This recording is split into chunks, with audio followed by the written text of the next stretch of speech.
Welcome in Thinkers Talk Show. It is a wonderful time that we want to think big about the society, about the community, and about the church in terms of businesses and in terms of whatever we are doing in our day-to-day life. So in this talk show, we shall be talking much about your life, about what you are undergoing through, and we'll try to make sure that your issues are sorted out. So feel part of Thinkers Talk Show. I am your host, Alan Ochiwa. I am a businessman, a born-again Christian, and on the bench we have a guest who has come to be with us today to hear your views and also to sort out whatever you have been going through. So I want to welcome them so that they may be able to introduce themselves. Welcome. Viewers, I'm Julius Maina. Before that, I'm saved. I'm a minister in the church, and I'm very delighted to be with you just to share what the thinkers are thinking, so that as we think, we can be able to think along together. Welcome. Thank you.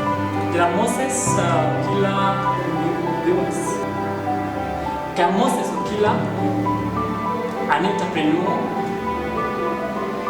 Here, also the over my youth leader. Thank you. Hello viewers, I'm Mary Jerry. I'll be representing student because I'm a student and I know which and in which way we are going through each. Thank you very much. In this talk show today, we shall be talking about the coronavirus, because corona has caused a lot of havoc in the families, a lot of havoc in the business community, and a lot of havoc in the whole world. Many people have perished, and many things have happened. So on the bench here, we shall be seeing the challenges of corona. We shall also be seeing the benefits of us, the benefits that we have seen during the corona time, and also we shall be able to hear the voice of the church, the solution that the church has for us at a time like this. So at first, I want to welcome Julius, who will be talking about the church. How has the church been affected by the corona? Maybe there is a congregation whereby the whole congregation died because of corona, or maybe there is a difficulty that the church is facing now because of corona. Welcome, Julius. Thank you very much, Alan. Viewers, first before I give my remarks, I wish just to give a small definition of what the church is. Many a times you might think the church is the building, but the church is the congregants, the people who come to church. So once COVID-19 was declared, a government directive was given that all churches should close and nobody is supposed to come to the church. So therefore, the church being the people were not able to come. So what was left was just the buildings that were empty. And in the course of all this, we've had some challenges as a minister. In the church, we have servants who are there to give their services, and at the end of the day, they are remunerated. They have a salary, others have wages. Since COVID-19 came, all this has been shut down, as the source of income is usually from the members who attend services, and they give their offertories, they give their tithes, they give thanksgivings and what have you, so that the work of the church can be able to be serviced. So therefore, when COVID-19 came, all these people, all this group of people have been kept away. They have no source of income. They do have families that are looking upon them, and so this one has been one area in which the ministry has been affected. Second, we do have some churches that have some income generating projects like schools. They have some school buses, and therefore in those schools and in those institutions we do have employees, we do have teachers, we do have cashier workers, we do have cooks, we do have drivers. All these, by virtue of now the churches being closed, and even the schools, because some churches have got schools, then all this group of people have been affected since their income was coming from that source. And as we speak, during that period, they have been just left out there, and I believe things have not been that rosy. That's what. Thank you very much, Julius, on what you have said about the church. Yes. And I just want to ask a question. You have talked of salaries, that there are workers in the church who could not be able to get their salaries. So my question is, does it mean that after the corona, there are church workers who shall be going to labor courts because the churches were not able to pay them their salaries? Or who are the church workers who earn salary in the church? And we know that church is a center that has been set to help people. We do volunteer work in the church. So can you tell us? Okay, in the church setup, we do have categories of workers, and depending on what area one is, like now for example, if a church has a school, definitely teachers have got to be paid. We have casual laborers. They are giving service to the church so that when the congregants come, they find things in order. So these are categories of people who are there and they've been employed. They are employees, and their source of income comes from the congregants. So immediately the congregants are shamed from coming to the church, then they are not able to give. And through that giving, that is what the workers are supposed to get their salaries and wages. So that has really affected them, and that has been the way. So what are you going to do? Because these people have not been receiving their salaries. Is there a solution for them? There could be a solution because as we are moving on, we hope that this pandemic is going to come to an end. And when things start resuming normally, I do believe they'll be able to get their wages. Because I believe for everybody, this is a situation that is beyond anyone's control. It has happened in the whole world. Shops have been closed, businesses have been closed, institutions have been closed. So there is no way one can say these people can be there out to claim. It's just like a natural calamity, something that is beyond your control. But with the way things are moving on, I believe things will be positive and things will work. So thank you very much. And before I go to my second guest, just still on the church, there was an issue that I had. Yes. That there was a church member who used to work for the church. Yes. And he claims that the church was not able to pay the salary, to pay him the salary during that time. And this person is no longer interested in the church services again. Yes. So what do you have to say on such kind of a scenario, especially like that person who was serving in the church was not able to pay because of corona, and the person is saying, no, I'm not going back to the church because they did not pay me my salary during all this time. So what do you say? Okay, to such a person, I would wish just to remind the person that this is happening not because the church would wish to do so. It is a situation that is beyond, and it is not only affecting that person, even other people in other sectors have also been affected. So I think it will be very prudent for that person just to bear with the church and understand that this is not the church's own making. If the church was asked, it will say, let the people come. But the government has given a directive that people should not congregate.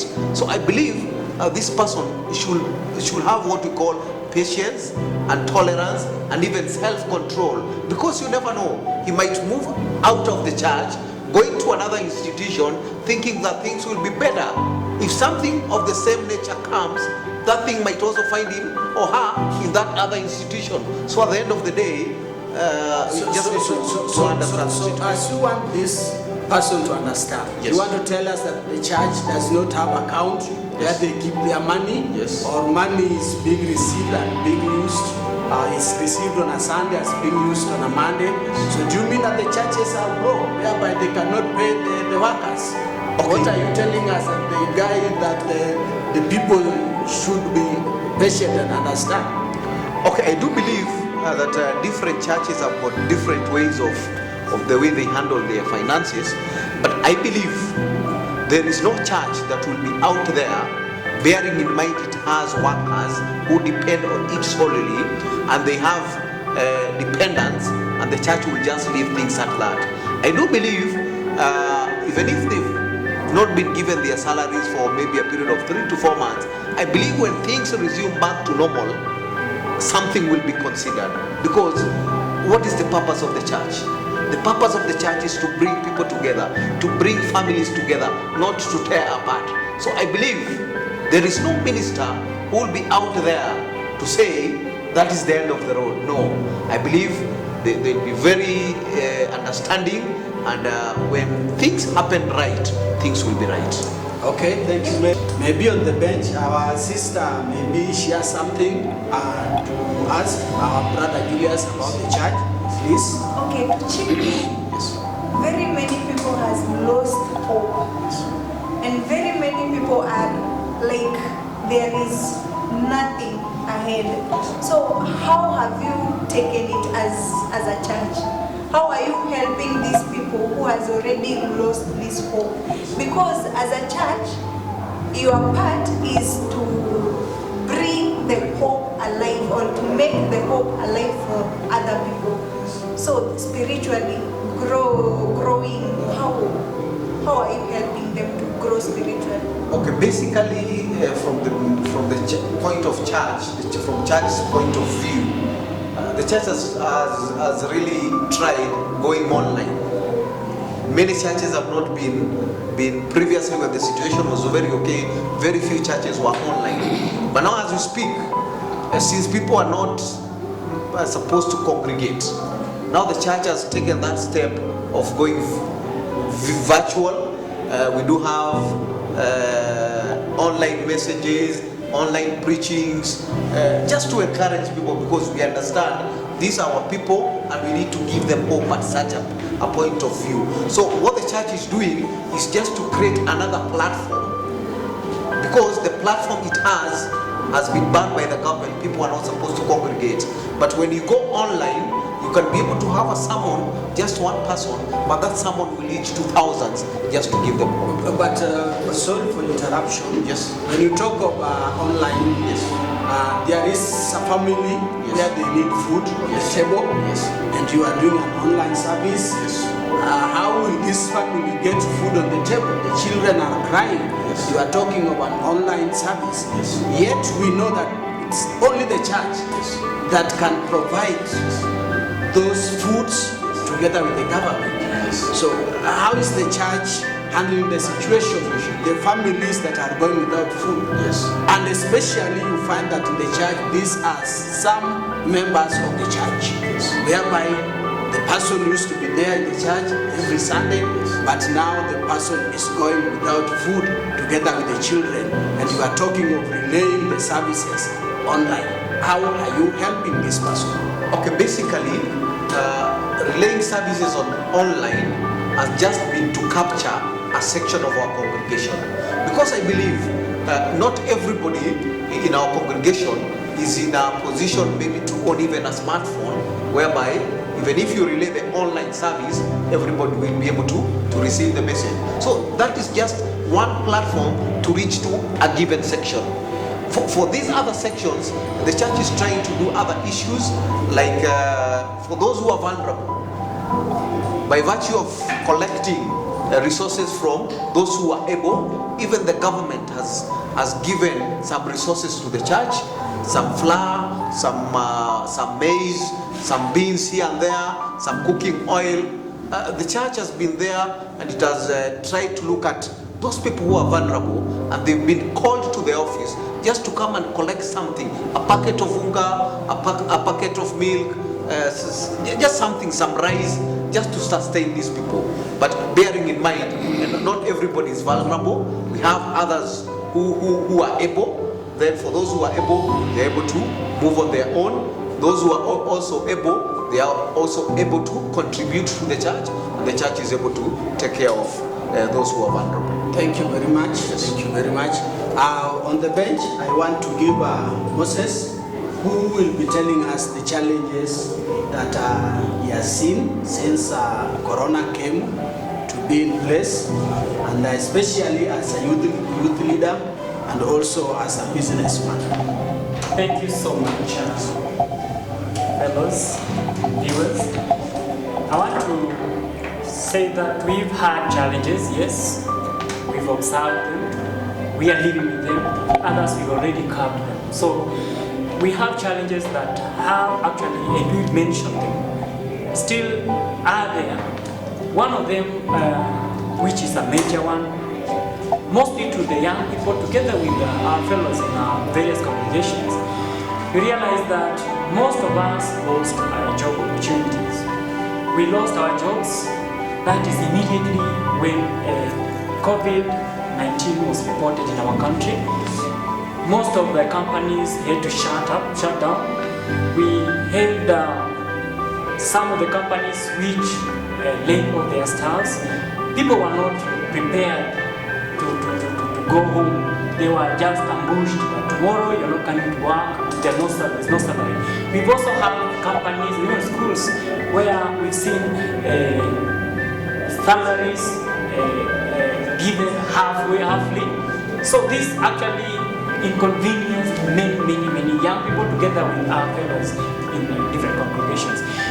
Secondly, due to these job losses, we've had young people trying to establish where they can get their day-to-day bread. But it has been a challenge because you will start a business today, you will start something that will try to bring food on your table, hoping that you will make it. But look at it this everybody has been affected. So you are expecting these people maybe who have something small to come and support you, yet even them are affected. And therefore, when you set that business, you not have people come to support you, which is a very big challenge. Most of these established businesses that came immediately after Corona came have been dwarfed by that. Another problem that we've had, another challenge that we faced, we used to congregate, at least as youths, or even other congregations. I know we've had various congregations or groups, fellowships, where people could meet and share, encourage one another. But since it was banned, or since the government banned the meetings, people meeting has been too difficult. There's that spiritual aspect where we could meet and encourage one another.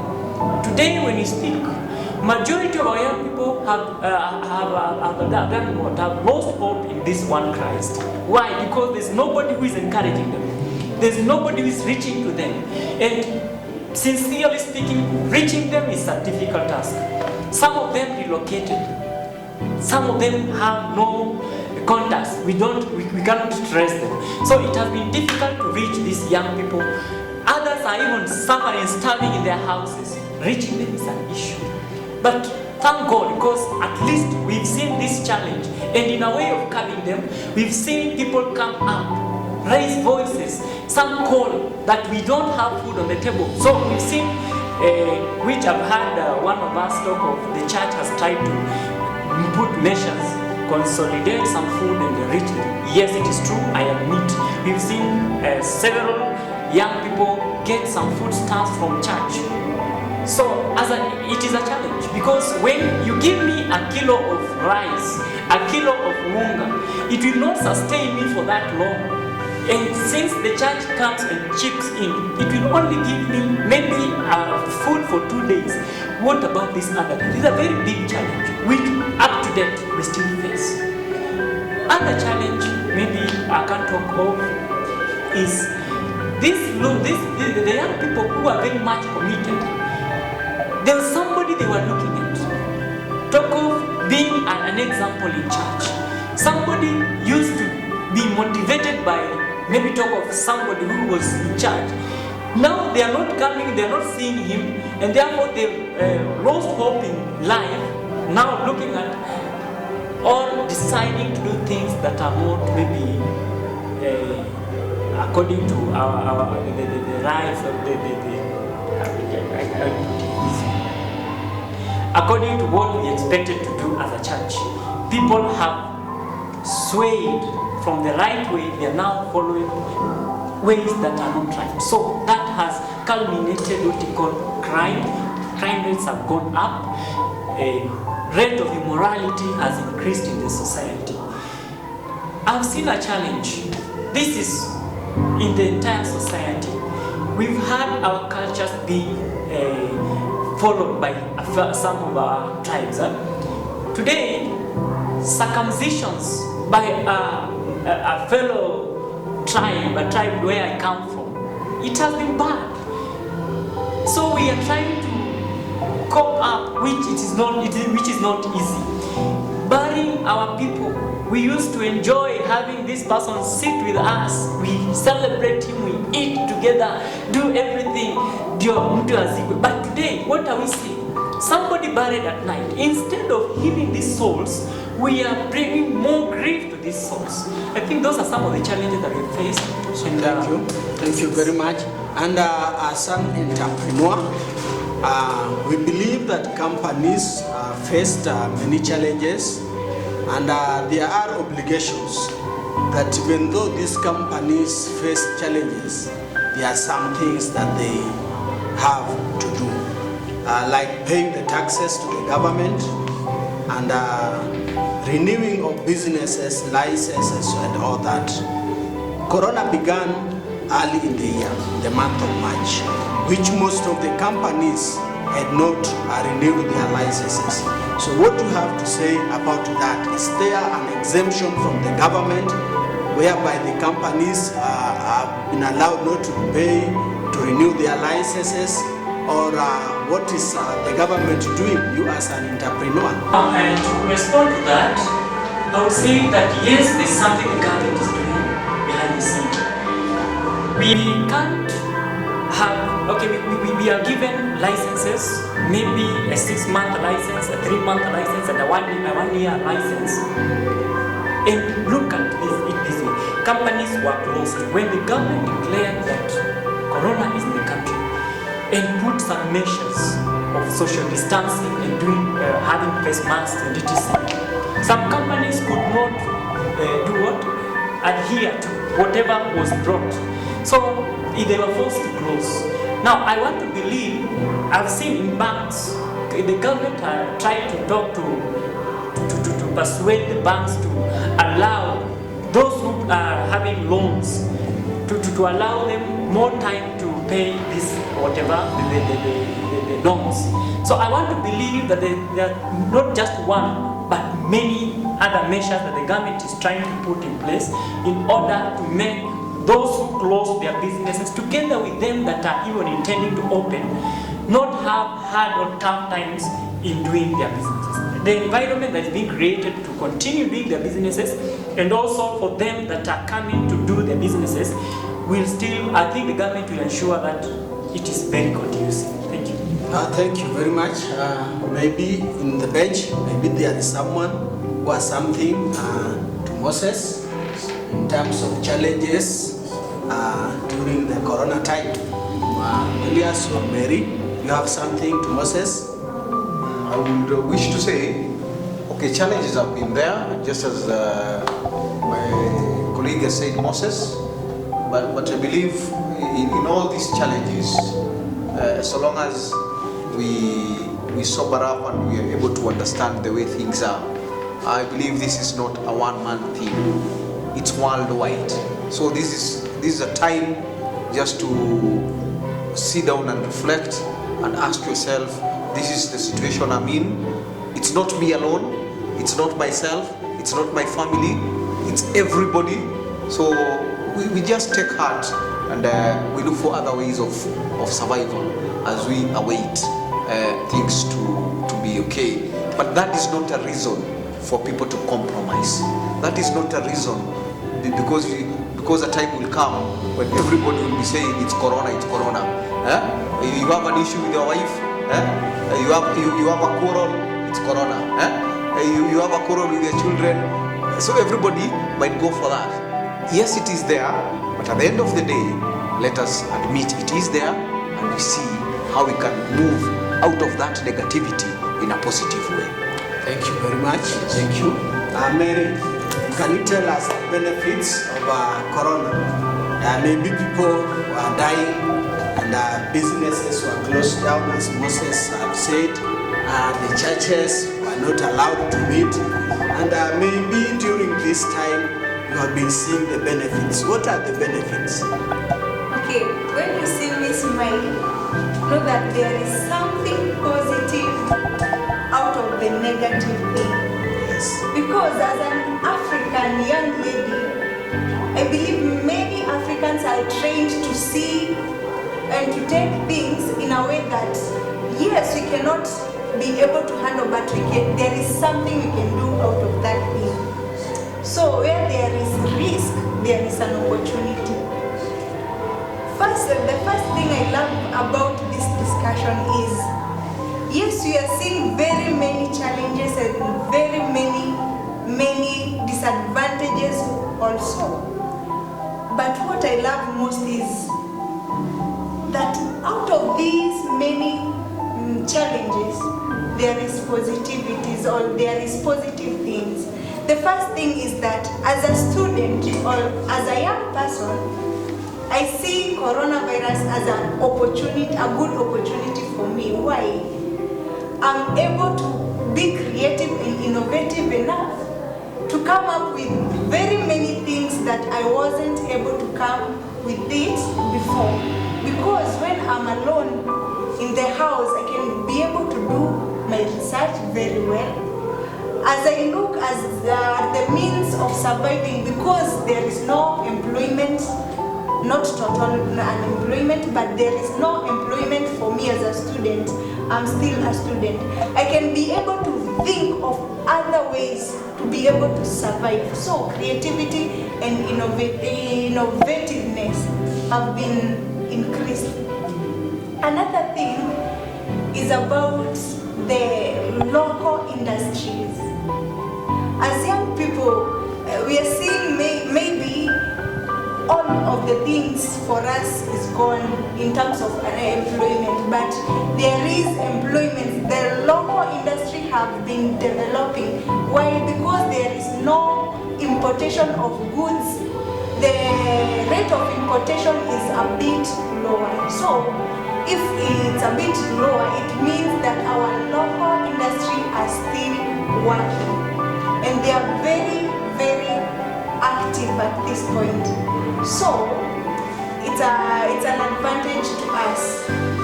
It's a benefit to our youth and to our society. If our local industry is still growing, it will mean that even our economy will grow. So let us see this coronavirus not as a huge giant, but also let us try to cope with it. Another thing is about the technology. At this point, very many young people know how to do their research online.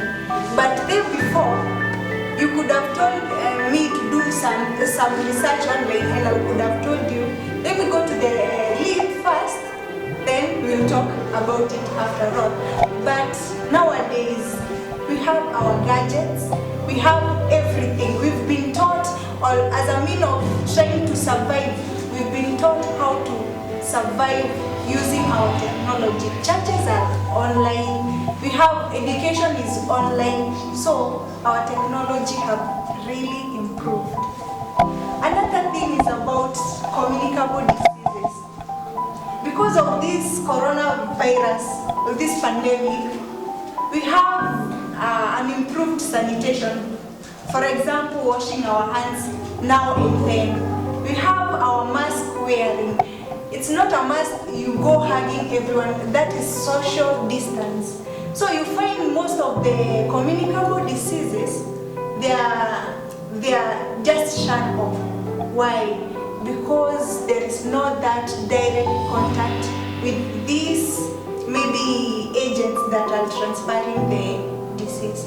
Let's say like common flu. We are not open or we are not exposed to dust because of our mask. That is why our common flu rate has reduced. So communicable diseases have reduced.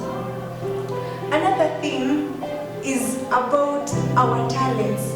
We are, as young people, as students, as a society, we are able at least to renew and to rejuvenate the talents that we feel we have. So we are able to grow them, and we are able to even to encourage others. You can do this, you can do this, you can do this. And you've seen a great improvement in our talents. And also the artistic thing, like music, artists, any artistic thing, they have really improved. So I think and I know that where there is a risk, there is an opportunity. Instead of seeing the challenges, you can see the other side of it.